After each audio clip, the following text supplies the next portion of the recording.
Next. Mau nyalon lagi Pak? Ya. Mau ikut lagi? Saya begini Pak, ya saya dalam menjalani hidup itu mengalir saya. Mengalir aja. Mengalir. Tapi aliran itu harus dikendalikan kan. Betul, betul. Jangan sampai kita kemana-mana kan. Iya, betul Pak.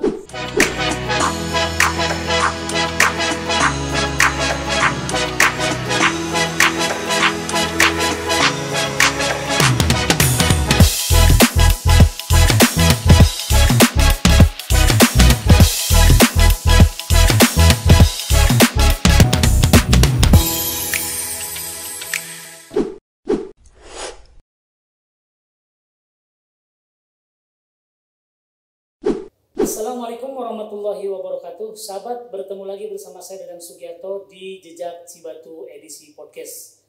Pada podcast kali ini, alhamdulillah kita kedatangan narasumber. Beliau ini sebagai praktisi pendidikan dan pegiat literasi. Kita sapa nanti, kita ngobrol kupas tuntas tentang pendidikan dan juga literasi. Di depan saya ini sudah hadir Pak Dr. Budi Suhardirman MPD. Kita sapa. Assalamualaikum Pak. Waalaikumsalam warahmatullahi wabarakatuh. Gimana kabarnya Pak? Baik? Alhamdulillah baik Pak, sehat Pak. Sehat, alhamdulillah. Mudah-mudahan kita senantiasa diberikan kesehatan oleh Allah Subhanahu wa taala. Amin. Ya Allah, amin. Sebelum ke materi nih Pak. Iya. Selayang pandang dijelaskan tentang identitas Pak Dokter sendiri. Ya, Pak Dadang, saya nama Budi Suhardirman. Ya.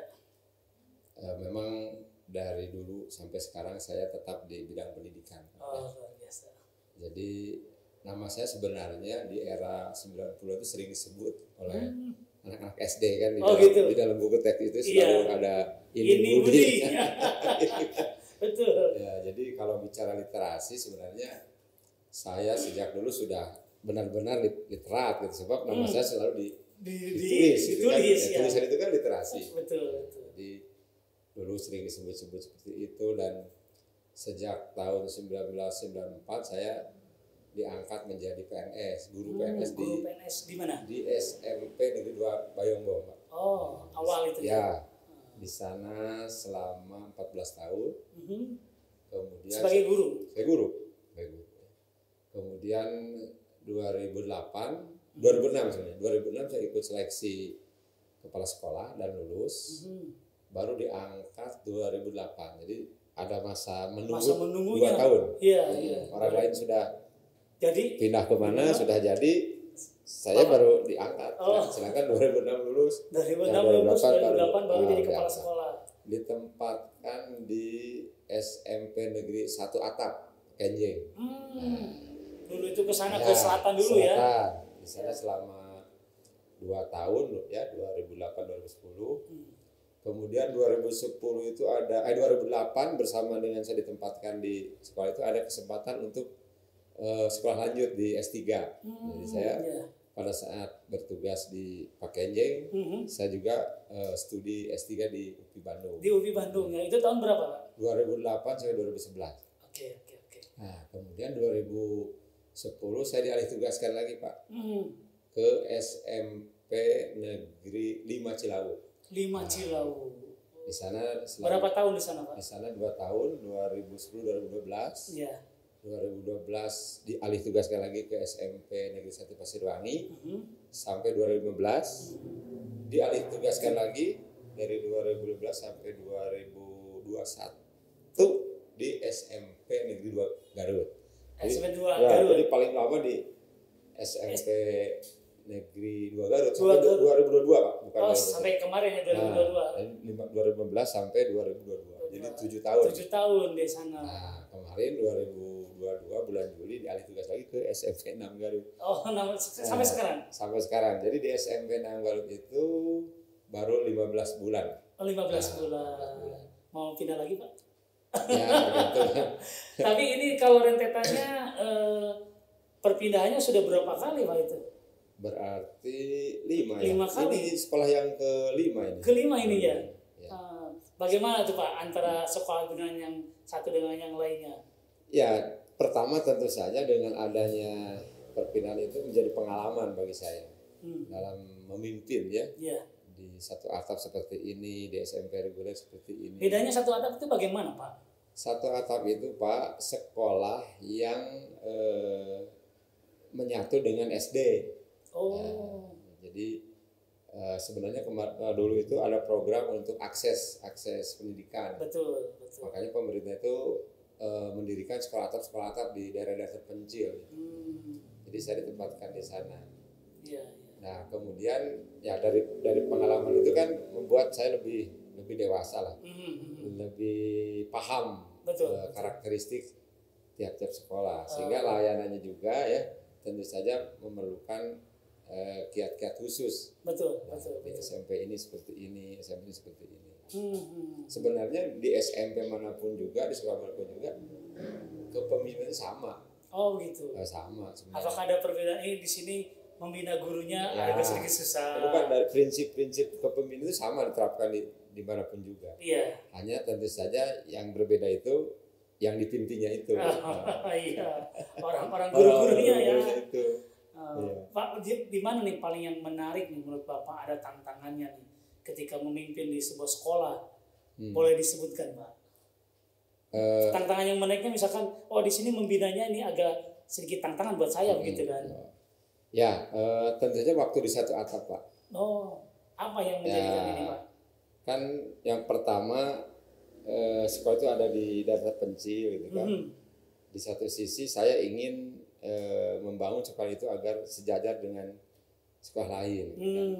Kemudian juga keterbatasan sarana pada waktu itu ya. Kalau sekarang kan sudah betul. Alhamdulillah ya. Iya. Tapi pada saat itu sarananya sangat terbatas. Kemudian wawasan gurunya juga. Nah di sana saya tentu saja harus memberikan contoh, memotivasi sehingga guru-guru walaupun berada di daerah terpencil tetap mempunyai semangat yang tinggi untuk terus belajar. Betul. Jadi kesemangatan antara di daerah dengan di kota menurut Bapak bagaimana? Ada perbedaan nggak Pak? Yang di daerah yang notabene jauh di pedalaman dengan yang di kota? Ya tentu saja yang di daerah Pak. Di daerah itu lebih tertantang. Ruhuji aja lebih kuat. Lebih kuat. Beda lagi dengan yang di kota ya. Kalau di kota kan fasilitas sudah lengkap, gitu kan, sarana, apalagi di era sekarang kan. Tapi waktu itu di daerah itu wah luar biasa. Iya, oke. Secara pendidikan Pak, ini kan Bapak sebagai praktisi pendidikan, melihat pendidikan sekarang ini menurut Bapak ini bagaimana Pak? Ya. Pendidikan itu kan kebutuhan dasar manusia ya. Iya. Jadi kebutuhan yang harus dimiliki oleh setiap manusia. Nah oleh karena itu pemerintah harus hadir ya dalam memenuhi kebutuhan dasar manusia itu. Betul. Nah buktinya sekarang kan banyak program-program yang berpihak kepada masyarakat. Contohnya misalnya KIP ya. Kemudian dulu kan ada program BSM dan sebagainya. Yeah. Nah hanya yang saya lihat pendidikan itu saat ini cenderung dipolitisasi. Nah, dipolitisasi. Itu dari pusat atau ya, politisasi regulasi? Ya regulasi tentu saja ya. Dan ini terjadi di daerah. Makanya dulu kan ada wacana pendidikan akan dikembalikan lagi ke pusat. Betul. Informasi pusat, supaya lebih profesional itu kan lebih profesional. Kalau menurut saya pendidikan itu mesti harus dikembalikan ke hitohnya. Nah, apa hitohnya itu? Hitohnya harus berbasis akademik. Jadi pendidikan itu harus mengedepankan nilai-nilai akademik, etika, moralitas, kejujuran kan. Ya tidak bisa pendidikan itu digiring-giring untuk masuk ke area politik, apalagi politik praktis. Nah, politik itu bisa digunakan dalam pendidikan hanya sebagai instrumen untuk memajukan pendidikan. Nah, kebijakan pendidikan itu kan politik. Politik, betul. Nah, kebijakan politik. Itu kebijakan politik gitu kan. Nah, jadi bukan berarti kepala sekolah, guru, kepala dinas tidak boleh melek politik, harus melek politik. Justru sekarang harus melek politik. Betul. Supaya kebijakan itu benar-benar kebijakan yang berpihak kepada masyarakat, berpihak kepada, kalau di sekolah kan berpihak kepada murid, kalau guru. Betul. Menurut Bapak regulasi sekarang itu apakah sudah memadai, sudah akuntabel, atau harus ada revisi pembenahan? Nah, gini ya. Jadi saya kan agak lama juga ikut berkecimpung di pembuatan regulasi di kementerian. Oh, alhamdulillah. Jadi sejak 2010 ya sampai bahkan sampai hari ini lah saya sering diundang atau diminta untuk berkontribusi menyusun regulasi. Di pusat itu sudah begitu bagus. Di pusat begitu regulasinya, bagus. ya. Dari mulai undang-undang guru, kemudian berbagai pedoman dan sebagainya. Tapi terkadang ya antara pusat dengan daerah itu tidak sinkron. Nah, itu tidak sinkron. Penyebabnya di mana tuh? Apakah ada politiknya? Mungkin politik. Kemudian yang kedua mungkin sosialisasi dari pusat. Memang susah sosialisasi atau bagaimana? Sosialisasinya masih minim. Masih minim. Atau mungkin karena ada fasilitasnya, Pak. Kalaupun sosialisasi itu kan kita sosialisasi di daerah. Ya. Berarti kan dari pusat difasilitasi dong untuk sosialisasi. Ya mesti begitu, tapi belum maksimal menurut saya. Belum maksimal ya. Ini kurikulum Merdeka saja Pak, kurikulum Merdeka ya. Ada kan daerah yang kurikulum 13 juga belum kelar itu sudah kumer. Itu bukti bahwa mungkin komunikasi atau sosialisasi belum sampai gitu kan. Belum sampai. Bagusnya seperti apa nih Pak? Menurut Bapak nih, kan Bapak juga banyak membantu tentang regulasi di pusat. Nah, untuk menjangkau ke bawahnya supaya merata itu seperti apa? Adakah cara Pak? Ya ada koordinasi ya, kolaborasi lah antara daerah dan pusat ya. Jadi pihak-pihak yang berwenang itu harus berkolaborasi bagaimana regulasi yang dibuat di pusat itu sinkron dengan apa yang ada di daerah. Gitu kan. Tapi kan berbeda-beda tiap daerah Pak. Ya, betul kan kulturnya berbeda-beda. Ya, tapi kan regulasi yang secara umum itu sama. Betul, sama. Ya. Nah, dalam hal penafsiran kadang-kadang berbeda-beda. Betul. Jadi regulasi itu sebenarnya dari pusat oke ya Pak ya. Tapi ke bawahnya itu kurang koordinasi atau kurang sosialisasi. Ya. Penyebab yang utama nih. Apakah politik atau kekurangan keterbatasan atau apa Pak? Ya sebenarnya kalau bicara yang paling utama ya menurut saya dua-duanya. Bisa salah satu contoh Pak disebutkan. Salah satu. Ya tadi karena putusnya komunikasi antara pusat dan daerah itu kan? Ya jadi daerah tidak terlalu dilibatkan dalam membuat regulasi itu akibatnya seperti itu kan gitu kan. Tapi yang saya lihat hari ini ya, lihat saja misalnya kebijakan kurikulum. Ini sudah mulai bagus lah dibanding dengan tahun yang lalu. Itu kan sosialisasi luar biasa kan. Betul. Bertahap kan? Bertahap sosialisasinya. Kadang-kadang kan melalui medsos juga lebih cepat kan gitu kan. Betul. Ada balai besar guru penggerak itu luar biasa itu. Betul. Melakukan sosialisasi agar itu. Tapi terkadang Pak bersuliwerannya itu informasi kadang-kadang membingungkan kita. Gitu ya. Ya kadang-kadang ini ada informasi seperti ini ada sama informasinya itu. Kadang-kadang seperti itu. Jadi kejadian itu. Ya menurut saya begini, yang paling penting bagaimana kita bisa mengelola informasi. Bisa memilih dan memilah supaya wawasan kita, pengetahuan kita tentang informasi itu jelas gitu. Tidak membuat kita bingung. Ini mana akibat dari banyaknya WA dan yang sebenarnya itu juga sebenarnya informasinya. Tapi disiliwerkan gitu. Jadi pada akhirnya kita juga kerepotan di bawah. Tapi menurut Bapak nih, praktisi pendidikan, menurut Pak Dokter, untuk Kumer ini bagus enggak Pak? Kumer? Ya. Kumer ya? Ya, kurikulum Merdeka. Ya, dari sisi konsepnya bagus Pak. Itu kan kurikulum Merdeka itu namanya juga Merdeka, memberikan keleluasaan tidak hanya kepada guru saja, juga kepada murid. Bagaimana guru menentukan pembelajarannya, merencanakan, gitu kan? Bagaimana guru melayani di kelas, gitu kan? Bahkan Kurmer ini harus mengarah kepada kepentingan siswa, kan gitu kan. Nah hanya masalahnya. Ada kelemahan nggak Pak? Ada kelemahannya nggak? Ya dari tataran implementasi mungkin Pak. dari tataran implementasi, karena kita sudah mindset kita sudah terbentuk dengan apa? Dengan konsep-konsep dulu. Jadi ketika ada perubahan itu, ya itulah. Betul. Terkadang kan di satu sisi nih Pak, ketika memang kurikulum merdeka untuk memerdekakan guru dan murid, satu sisi juga kadang guru banyak kegiatan, tapi murid juga banyak ditinggalkan. Menurut Bapak bagaimana Pak? Ya, tidak boleh seperti itu sebenarnya. Tetap tugas pokok itu kan mengajar. Membina, ya. Nah makanya kemarin kan pernah dipertanyakan kegiatan-kegiatan teman-teman guru penggerak gitu kan. Nah itu guru penggerak. Saya juga mau nanya nanti si guru penggerak nih. Bukan berarti harus meninggalkan siswa. Gitu kan? Itu kan di lapangannya ternyata di lapangannya kan banyak meninggalkan Pak. Ya, saya juga kan punya guru penggerak lah. Betul. empat guru ya. Iya. Saya selalu komunikasi dengan yang bersangkutan. Saya selalu menyampaikan jangan sampai anak ditinggalkan. Betul. Bagi-bagi tugas. Bagi-bagi tugas bagaimana baiknya. Karena kan dari guru penggerak itu banyak sekali tugas Pak ya. Banyak. Itu salah satunya untuk apa Pak? Peningkatan?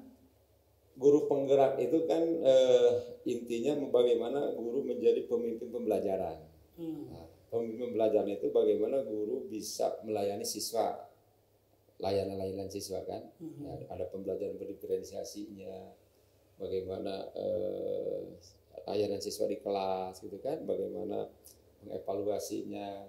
Nah, jadi sebenarnya guru penggerak itu untuk membangun bagaimana guru yang bersangkutan menjadi pemimpin yang berkualitas. Nah, pemimpin belajar itu ya salah satunya sebenarnya kepemimpinan itu tidak hanya harus jadi kepala sekolah. Guru juga sebenarnya pemimpin di depan siswanya. Pemimpin di depan siswanya. Bagaimana guru harus mempengaruhi siswa agar mau bergerak belajar. Kan gitu kan. Kepemimpinan kan menggerakkan. Betul. Mempengaruhi orang kan. Jadi kadang-kadang sekarang itu persepsi dari teman-teman guru, pemimpin itu kepala sekolah. Betul. Itu seperti pemikirannya kan. Iya. Jadi pemimpin itu adalah kepala sekolah. Padahal guru juga. Adapun nanti ada rekomendasi untuk jadi kepala sekolah, ya itu urusan lain. Urusan lain itu beda lagi. Tapi intinya guru itu tetap pemimpin di depan anak-anaknya. Betul. Harus memberikan contoh bagaimana cara melayani siswa, gitu kan. Bagaimana guru yang betul-betul rajin belajar, gitu kan, mencintai ilmu, gitu kan, membaca dan sebagainya. Di depan itu guru harus menjadi figur. Betul. Menjadi pemimpin, gitu kan. Betul. Terus ini untuk regulasi anggaran, menurut Bapak nih sudah memadai kah atau kelebihan kah? Nah ini yang sering kita diskusikan, terutama tiap tahun ajaran. Ajaran jadi ramai ya. Betul. Di satu sisi kan kita jangan pungut itu pungut ini. Nah, itu di sisi lain kan tidak cukup sebenarnya itu ya. Kalau kita lihat, kalau kita membuat RAPBS kalau dulu sekarang RKS atau ARKAS dan sebagainya. Itu sebenarnya kalau kita jujur itu kebutuhan sekolah tek bengik tidak akan cukup 1 juta itu.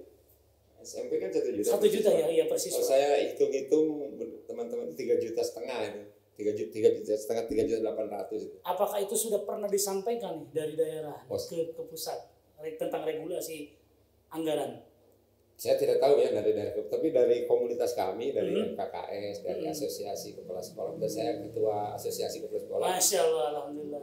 Sering itu diskusi, sering diskusi. Jadi kalau sekolah tidak boleh mungut, nah ini harus dipenuhi nih. Harus ditaikkan berarti ya. Apalagi kalau bicara di SMP 2 Pak, saya kan 7,5 tahun. Gimana? SMP 2 itu kan bekas RSBI. Ya rintisan. Sekolah bersama bertaraf internasional. Ya. Kemudian zaman saya sekolah rujukan. Itu harus dijaga itu mutu sekolah itu. Dengan cara apa tuh? Nah, harus dijaga. Ya. Di satu sisi kita ingin menjaga ruh sebagai RSBI, sebagai sekolah rujukan. Di sisi lain kita tidak boleh memungut. Karena kadang sudah kita rencanakan juga dengan sumbangan itu tetap dipersepsikan itu pungutan, Pak. Betul. Padahal itu sudah melalui tahapan-tahapan kajian, musyawarah dengan komite, masyarakat tidak komplain dan lain sebagainya secara umum. Tapi tetap itu dipersepsikan pungutan. Betul. Padahal sebenarnya tujuannya untuk membangun sekolah. Karena sekolah itu kan tanggung jawab siapa? Pemerintah, masyarakat, dan orang tua kan gitu. Betul. Jadi ada 3 komponen. Betul. Terus kalau menurut Bapak nih aspirasi yang tadi regulasi anggaran pernah nggak disampaikan ke anggota dewan yang ada di daerah supaya anggaran ini bahwa betul-betul tidak cukup? Ya kalau secara face-to-face ya saya ngobrol dengan teman-teman. Pernah. Oh iya sering. Tapi belum diaudienkan. Secara kelembagaan barangkali belum. Oh, apakah nanti akan ada terobosan untuk berauden? Ya mungkin saya kan punya teman yang di komunitas MKKS yang musyawarah kerja kepala sekolah. Kemudian saya di Asosiasi Kepala Sekolah Indonesia cabang Garut juga sudah mulai memikirkan ya kalau pendidikan mau maju ya harus ikut berpartisipasi semua pihak gitu kan. Semua pihak justru Pak MBS manajemen berbasis sekolah itu sebenarnya itu bagaimana sekolah mampu menggali dana, menggali partisipasi dari masyarakat. Gitu kan? Betul. Partisipasi itu sebenarnya tidak hanya bentuk uang, pikiran, itu kan gagasan, bagaimana membangun sekolah, ya, membangun sekolah. Betul. Nah kalau sekarang kan MBS, ya ini tidak terlaksana dengan baik. Padahal kita sudah ada ruangnya. Sudah ada ruang disediakan ya? MBS kan? Iya. Sekolah diberi kewenangan untuk manajemen berbasis sekolah. Nah, representasi dari MBS itu ada komite di dalamnya. Ada komite sekolah. Betul. Nah, komite sekolah itu sebenarnya tidak hanya mengumpulkan dana dari kalau mengumpulkan dari masyarakat, Pak, istilah Pak Dewan Pendidikan Bandung itu moro bagong di kebun binatang. Ya bagongnya kan sudah ada. Betul. Betulnya apa sudah ada. Betul. Berarti justru yang bagus itu menggali. Pernah nggak Bapak sendiri sebagai pemimpin itu ada ke arah sana? Sudah saya lakukan. Berhasilkah? Terutama di SMP 2, Pak. SMP 2, oke. Kedua ya, saya kan karena di SMP 6 baru 14 bulan, 15 bulan. Ya, baru saya bicara pengalaman saya suka, Pak. Jadi saya di sana ada komponen yang namanya alumni pengusaha. Jadi saya mengidentifikasi semua alumni yang kira-kira mampu menyumbang ke sekolah itu diidentifikasi dan diajak. Itu berjalan. Ya? Sampai sekarang nggak tahu. Karena beda pimpinan. Saya. Betul. Ya. Terus kalau dari segi regulasi kemudian mudah-mudahan nanti bisa diperjuangkan, Pak ya. Apalagi sama di SD juga kadang-kadang kan untuk biaya bosnya itu apalagi murid yang sedikitnya kan kurang. Yeah. Nah mengenai sekarang kebudayaan, Pak nih. Yeah. Bapak juga sebagai praktisi kebudayaan, menurut Bapak nih bagaimana untuk kebudayaan di Garut, perkembangannya seperti apa? Yang pertama harus dipahamkan dulu masyarakat ya. Jadi kebudayaan itu kan pikiran sebenarnya. Bagaimana manusia berpikir. Jadi menurut saya budaya itu ada 3. Apa yang dipikirkan, apa yang dilakukan, apa yang dihasilkan. 3 berarti itu. Jadi gagasan itu kebudayaan. Ketika orang punya gagasan, punya ide yang cemerlang untuk membangun Garut itu, ya itu sebuah kebudayaan. Nah, gagasan itu ketika diimplementasikan menjadi sebuah kegiatan, ya kebudayaan. Dan ada produknya itu kebudayaan. Jadi selama ini kan masyarakat memandang kebudayaan itu hanya kesenian. Betul. Padahal kebudayaan itu mencakup semua dimensi manusia. Perlu edukasi berarti kalau begitu. Ya, pendidikan bagian dari kebudayaan kan? Iya. Dulu kan pendidikan dan kebudayaan. Iya, kebudayaan. Nah, kebudayaannya cuman agak sedikit tersingkirkan kalau sekarang, Pak. Ya. Seharusnya kan tetap harus ada kebudayaan juga. Jadi kata kuncinya menurut saya harus dipahamkan dulu, harus dicerdaskan dulu masyarakat. Apa itu kebudayaan itu kan? Kebudayaan. Jadi ide dalam pikiran gagasan itu adalah sebuah kebudayaan. Kebudayaan. Dan saya kebudayaan itu. Berarti nanti bisa setiap orang juga bisa dikatakan sebagai budayawan. Belum tentu. Contoh, Pak. Belum tentu. Saya minta contoh dari Bapak. Ya, kan itu merupakan satu rangkaian. betul. satu rangkaian sebuah kegiatan kan. Ya, saya berpikir misalnya ingin di Garut itu ada museum sejarah. Karena banyak tokoh-tokoh sejarah kan yang informasinya berceceran sekarang. Sebut saja misalnya di Garut itu ada tokoh namanya Kiai Haji Mustafa Kamil ya. Betul. Nah, yang ikut berjuang di Surabaya bersama Bung Tomo. Betul. Kemudian ada Yusuf Tauhiri. Betul. Sebanyakan ada Kiai Haji Anwar Musada kan ya. Nah, itu saya punya gagasan ingin jejak tokoh itu dibuat sebuah replika atau apalah namanya dalam sebuah museum kan. Dalam pikiran saya. Selama ini belum ada ya? Belum ada. Ya, yang pertama harus cerdaskan dulu masyarakat kita supaya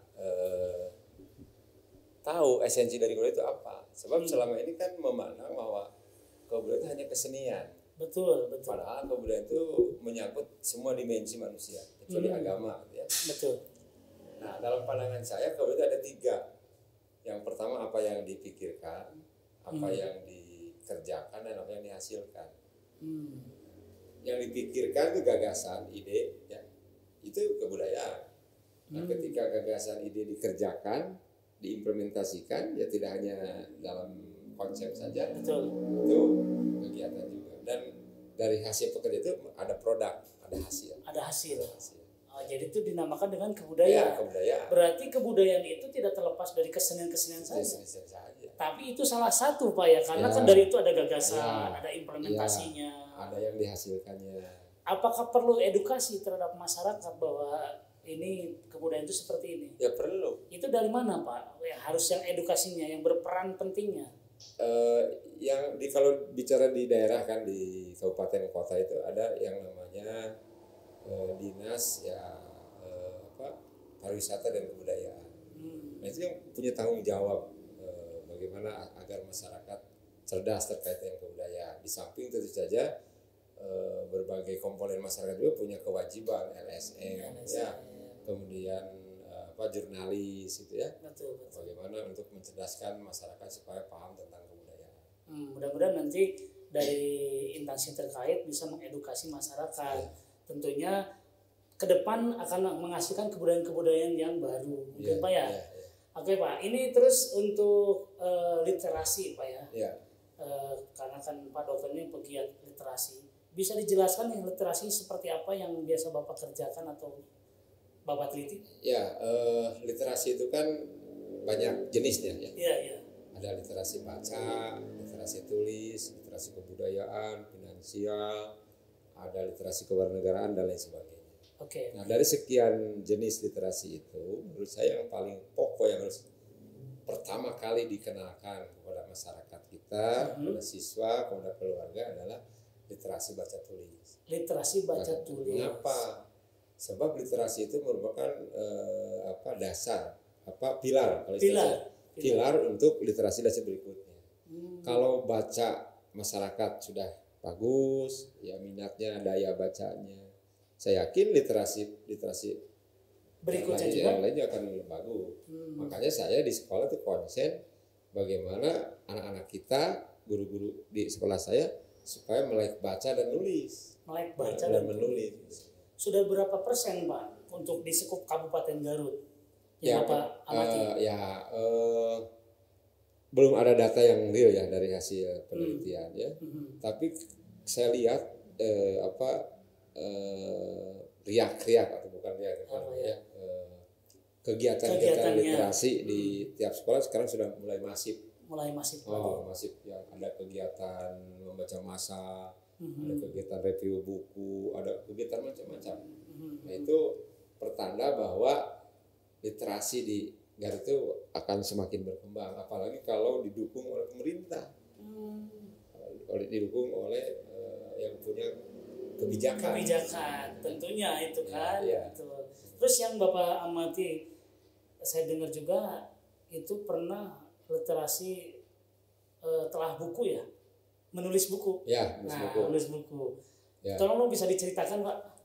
Ya, saya kan sejak dulu Pak sangat mencintai bidang tulis menulis lah, ya. Walaupun tidak seperti pengarang yang terkenal, tapi paling tidak saya sudah punya karya gitu kan. Betul. Karena saya seorang pendidik, ya, tentu saja harus memberi contoh gitu kan kepada guru, kepada siswa. Saya menulis itu sejak tahun 1996. 1996 waktu itu lagi guru di SMP 2 Bayongbong. Oh iya. Nah, waktu itu saya mencoba mengirimkan tulisan di namanya majalah apa yang PGRI Jawa Barat itu ya, Bhinneka Karya atau Suara Daerah. Iya. Ternyata dimuat tulisan saya itu. Oh ternyata dimuat. Luar biasa. Nah, terus saya mencoba mengirim ke Pikiran Rakyat, dimuat. Masya Allah. Jadi dari itu bangga berarti. Saya berpikir percaya diri. Jangan saya punya potensi di bidang itu gitu. Oh, iya. Saya coba asak semua potensi itu yang ada ya, dengan ikut lomba. Alhamdulillah tahun 2000 saya juara menulis di tingkat nasional. Masya Allah. 2003. Kemudian itu menulis apa di tingkat nasional, Pak? Nah, di tingkat nasional itu saya masih ingat dulu menulis, kalau sekarang kan namanya Inobel ya. Inovasi pembelajaran. Betul. Kalau dulu zaman saya RKG, lomba keberhasilan guru. Oh iya. Bagaimana guru mengajar, mengajar tema-tema tertentu, kemudian pengalaman itu dituliskan dalam bentuk makalah atau laporan hasil penelitian. Nah, tentang mata pelajaran saya ampuh pada saat itu. Saya kan backgroundnya S1-nya dari Mulok, bahasa daerah, bahasa Sunda. Bahasa Sunda, betul. Bahasa Sunda, S2 saya. S2-nya? Bahasa Indonesia, pendidikan bahasa dan sastra Indonesia, S3-nya administrasi pendidikan. Lintas ilmu. Betul, lintas ilmu ya. Nah, jadi 2003 menulis terkait dengan lingkungan. Lingkungan mana? Lingkungan hidup. Ya, temanya terkait dengan pemanasan global. Oh iya. Berarti baru kemarin Pak? 2003. 2003. Udah lama 2003. Oh. Saya bisa jalan-jalan dengan Pak Emil Salim itu. Masya Allah. Kemana-mana. Saya waktu itu membahas tentang judulnya Mas Ina, masa depan bumi di tangan kita semua. Masa depan bumi di tangan kita semua. Betul. Jadi, sekarang terasa. 2003 terus 2005 sampai hari ini tidak berhenti menulis. Baik itu makalah atau mau dimuat mau tidak, kita tetap nulis saja. Ya, kita tetap berkreasi, berkarya.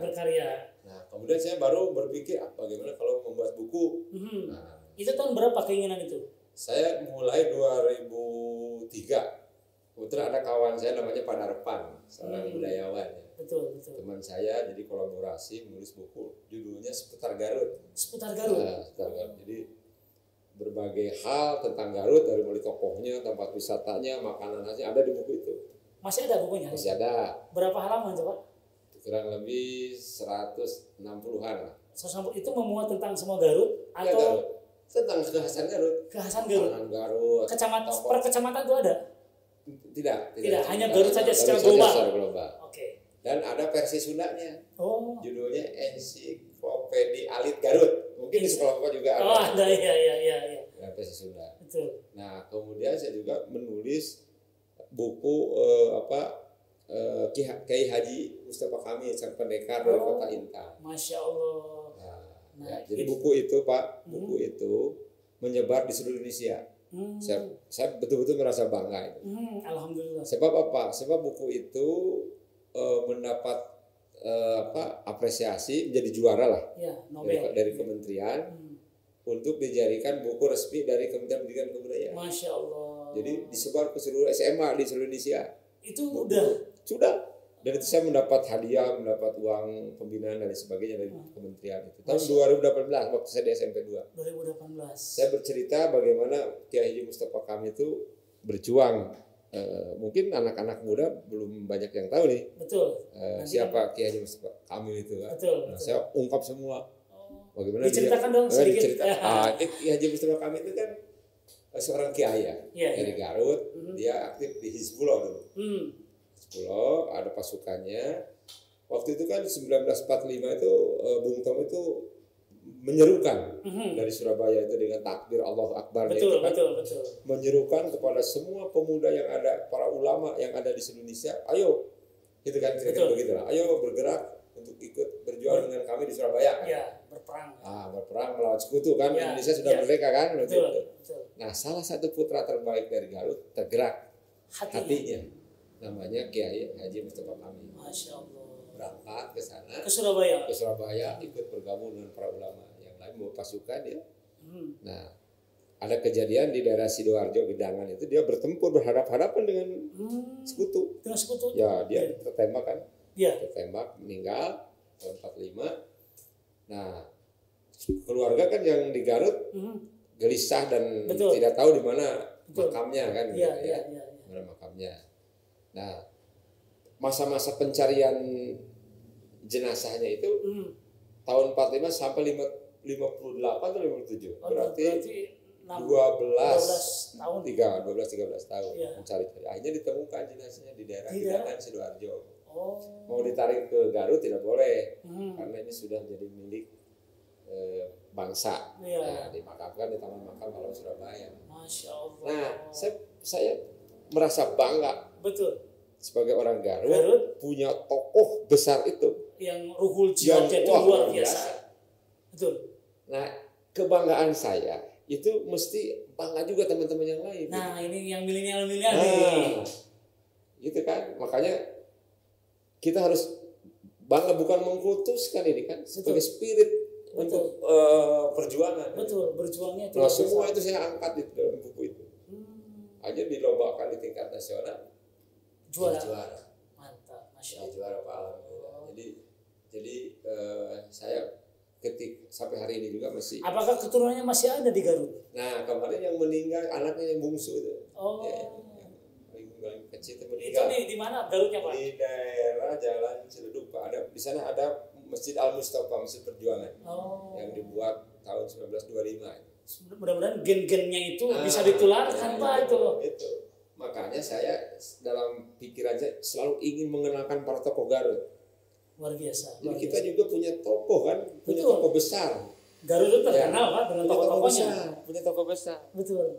Anak jangan sampai mengenal tokoh lain, tapi sementara tokoh Garut kita sendiri tidak mengenal. Betul. Bukan berarti tokoh yang lain tidak boleh dikenal. Iya, tapi ini harus tahu tokoh Garut itu dulu. Betul. Makanya saya tulis, Pak. Ditulis jadi buku dan alhamdulillah buku dibaca oleh seluruh Indonesia di SMA. Luar biasa, mantap. Terus buku yang kemudian yang kemarin menulis buku ini tentang Parudi. Bupati Garut. Ya, judulnya itu dari advokat ke birokrat. Advokat ke birokrat. Kisah perjalanan Bupati ke-26 Garut. Itu berapa halaman, Pak? Itu 160-an lah. 160-an. Lebih. Itu diceritakan dari mulai masa kecil ya, masa remaja, masa SMA, kemudian bagaimana Parudi masuk ke politik ya. Jadi saya ada judulnya Jalan Panjang Menuju Garut 1 di sana. Luar biasa. Itu bukunya masih ada, Pak? Masih ada, baru. Kemarin. Kemarin itu kan zaman kepala dinasnya Bulisna di dinas perpustakaan. Perpustakaannya, iya. Itu dicetak 400 kan. Tapi di perpustakaan sekarang di Garut ada? Ada ya. Oke. Nanti mudah-mudahan kita bisa menghadirkan Pak Haji Totong ya sebagai kepala dinas perpustakaan dan kearsipan. Terus buku itu sendiri yang Bapak tulis sudah ada berapa, Pak? Kurang lebih ada 20 judulan. 20 judul ya? 20 judulan. Sekarang yang akan terbit itu judulnya Percikan-percikan pendidikan. Percikan-percikan pendidikan. Kepingan. Kepingan pendidikan. Itu sudah mulai dirilis, Pak? Sudah cetak? Sudah lagi layout sekarang. Betul. Itu yang terbaru berarti ya? Yang terbaru. Itu nanti bukunya dijual bebas atau nanti bagaimana? Rencana menjual bebas. Dan sebelum buku ini ada juga saya menerbitkan buku kolaborasi dengan teman-teman guru. Jadi saya guru-guru diminta untuk menulis pengalaman mengajar. Semua guru kan pasti ada pengalaman yang menarik lah terkait dengan mengajar. Dalam bentuk artikel itu ada 27 guru. Saya gabungkan menjadi Bunga Rampai, jadilah buku. Iya. Saya editornya kebetulan. Pak Dokter nih editornya. Oke. Untuk literasi mungkin nanti kita dikembangkan kembali, mudah-mudahan nanti Bapak terus berkarya. Ini yang terakhir nih Pak, saya dengar Bapak juga pernah tes kepala dinas Kabupaten Garut nih. Hal apa yang menjadikan motivasi Bapak untuk daftar menjadi kepala dinas pada saat itu? Di tahun berapa Pak? Ya, ini sebenarnya kisah perjalanan hidup saya. Iya. Kisah karir saya. Iya. Jadi sepanjang karir saya jadi guru, jadi kepala sekolah itu, saya ada pengalaman yang menarik. Ya. Luar biasa bagi saya. Iya, coba. Sebab dalam sejarah dinas Kabupaten Garut katanya tidak pernah ada dari guru yang mencalonkan jadi kepala dinas. Terlepas mau jadi mau tidak, yang penting bagi saya sudah mencoba. Oh begitu Pak. Gitu ya, mencoba. Jadi motivasinya? Ya, motivasinya yang pertama saya ingin membuktikan bahwa saya mampu gitu yang pertama. Betul. Yang kedua karena memang diperintah oleh Pak Bupati pada saat itu. Oh begitu. Diperintah oleh Bupati, ya saya harus cobalah dari. Pada zaman siapa itu? Zaman Pak Rudi. Oh Pak Rudi ya. Mencoba Pak Rudi itu dalam sebuah forum ya. Ayo dari kepala sekolah harus berani gitu. Nah saya tergerak. Oh iya. Tahun berapa itu Pak? Di tahun 2018 itu. 2018. Sebenarnya saya tidak mau mengingat-ingatkan itu. Tapi kan saya sedikit menggali nih motivasinya nih. Ya. Gitu. Ya, karena memang diperintah Pak Bupati ya. Kemudian saya ikuti semua tahapannya Pak. Betul. Dan memang yang ketiga Pak perlu saya sampaikan di sini. Ternyata dari guru bisa itu. Bisa dari guru juga. Ada regulasinya. Oh. Regulasinya itu undang-undang tentang guru.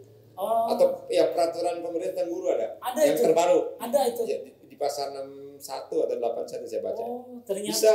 Itu kan belum diedukasi ke Iya, umum ya. Iya, bisa itu. Makanya ketika saya ditanya oleh Pansel di Bandung itu, mengapa dari guru berani begini? Ya, saya jawab nih Pak regulasinya. Oh, dikasih tahu ini regulasinya. Ya. Oh. Pokoknya saya dalam perjalanan karir saya sudah mencoba. itu saya poinnya di sana. Apakah Bapak berencana mencalonkan lagi? Apakah? Tergantung situasi. Ya. Kan saya 2 kali Pak. Oh 2 kali? Tahun berapa? 2018. Iya. 2021. 2021 kemarin? Sampai 2021 itu di uji publik lah. Iya. Di Pape Hotel. Iya. Ada berbagai komponen pendidikan. Betul. Pendidikan hadir. Betul. Pegiat yang hadir bertanya. Oh. Udah kandidat yang 3. Waktu itu kandidatnya berapa orang Pak? Jadi untuk yang terakhir itu yang 3 besar itu Pak yang sekarang sahabat saya Pak Ade. Pak Ade Madadin ya. Pak Makmun. Yang dari pariwisata. Iya. Saya dari guru. Oh, 3 orang itu. 3 orang. Kalau tahun 2018 saya, Pak Totong, Pak Asep Jalani. Oh, itu calonnya ya Pak. Iya, itu tinggal dipilih oleh Pak Bupati. Tapi ya nanti karena regulasi kemudian juga politik Pak, mungkin sesaat bisa berubah. Oh iya. Ya, sesaat bisa berubah.